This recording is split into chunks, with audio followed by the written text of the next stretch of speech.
Welcome back to Expresso Yourself. In part 2 of Understanding the Flesh, we're diving deeper into the practical ways the flesh impacts our lives and how we can combat it. Get ready for more insight on living by the Spirit and overcoming the pull of the flesh. Let's get started. Amber's saying about the discernment is so important. Understanding enough to make what you heard and incorporate that into your lifestyle. Because the flesh, when it's exposed to a pattern of lifestyle, it can retain thoughts and feelings and actions and reactions like we talked about.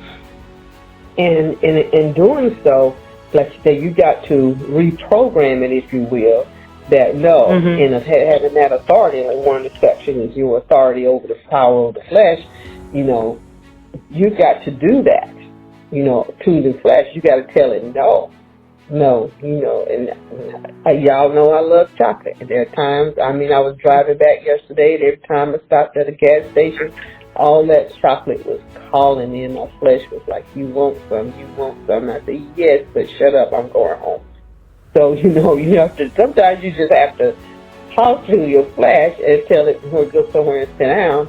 You're not going to do that bad thing. Because in that scripture in Genesis, it says every intention, back to Odell and that intentionally thing, what he was talking about, every intention of the thought of your heart, is wicked continually. It always wants to crave something. It's always wanting to, shut up, but knowing what to do when you have those temptations, when you have those cravings, when you have those things, those patterns turns into appetite. My question to you, because y'all are the generation that we seek wisdom from, when you have a fleshly habit or situation that you're seeking God for deliverance for, right? Do you go deeper? Okay, let's use your chocolate. I'm an example person because that's how I understand things. So I'm gonna use your chocolate example. You went to the store, you say, "Ooh, I want chocolate. It looks so delicious." But then you're like, "No, flesh, I rebuke you because that's not what I need in my life." Do you, in your deliverance seek, look deeper into why chocolate is one of the things that you always look into, or enjoy? Meaning, okay, I'll use food for me.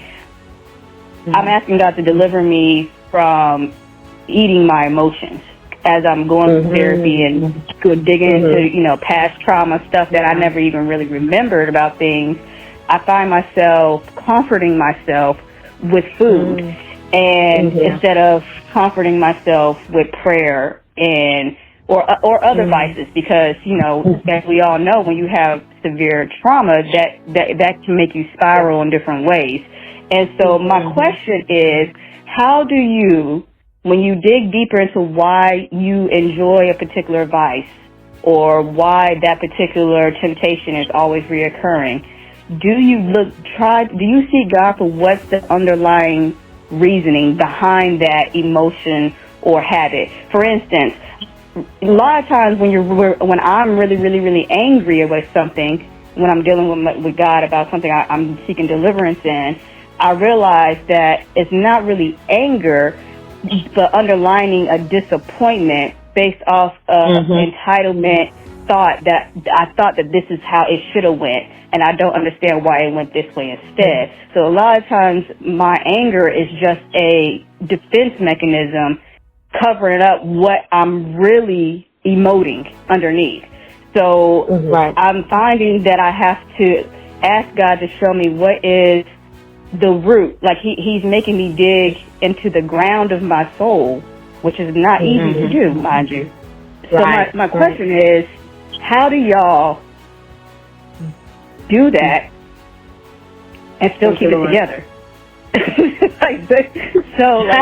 What is your wisdom on seeing something that God has shown you conviction on, and you're not supposed to do it, but then still figuring out why this is happening? Like, what is your input into this situation, so that once you get to the root cause, you can really seek the deliverance at that root cause? Does that question make sense? Yep. What is the stronghold? That's a wrap for episode 9.2. We've uncovered powerful truths about breaking strongholds and walking in victory. Remember, the battle isn't over, but with God's help, we're more than conquerors. See you next time on episode 9.3.